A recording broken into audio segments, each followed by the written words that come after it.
check. Mic check. It's an honor to be with you here today. It's an honor to be with you here today. I visited Occupy LA. I visited Occupy LA. I visited Occupy Wall Street. I visited Occupy Wall Street. I visited Occupy Seattle. I visited Occupy Seattle. And now here I am in Vancouver. And now here I am in Vancouver. Mic check. Mic check. Having seen those four occupied cities. Having seen those four occupied cities. And knowing that there are more than 1,300 others.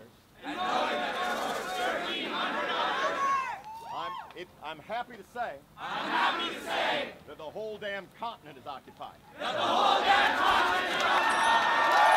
I think the slogan for this event, that we are the 99%, is one that is both very effective and very, very true. I like the fact that it's very inclusive and there's a sort of a rainbow of opinions. This is my fourth Occupy event that I've been to, and to see such a diversity of opinions, a diversity of people in age, and from young anarchists to old hippies to union firefighters to families, all coming together, having identified for the first time. I've been played at hundreds of demonstrations and anti-war demonstrations, anti-racist demonstrations. The first time, this combined with the union uprisings in Wisconsin last February, where there's been an explicit bullseye put on the back of Capitol.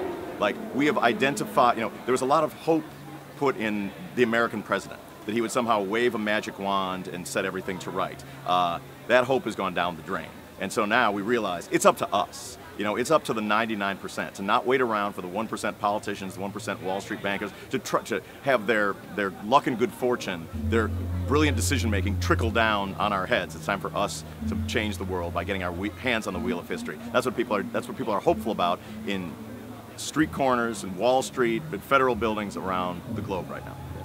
This movement it's like a month old. Like, let's figure out what it's going to be. The thing that I like about it is that it's so grassroots and it's so decentralized, and it's so unlikely to be co-opted.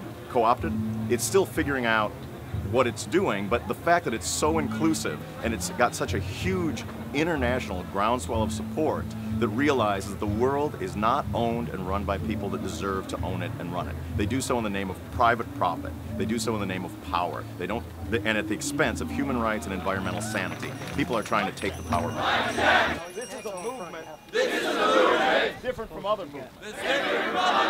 This is a movement that has. Correctly identified. The bad guys.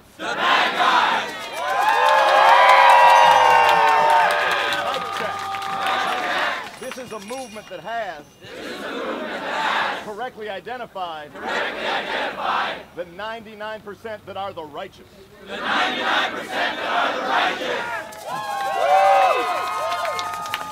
History's not made by presidents or popes. Or kings or queens or generals. Or CIA kingpins running dope. History's not made by nine-robed men. Or billionaires or bankers. It's not made by them. Now, they might throw a little money around. Wondering who can be bought. Some might find they're cheaper. Some stronger than they thought. Well, we'll stand right here. In our country. In our home. I used to think that I was alone. I ain't alone no more.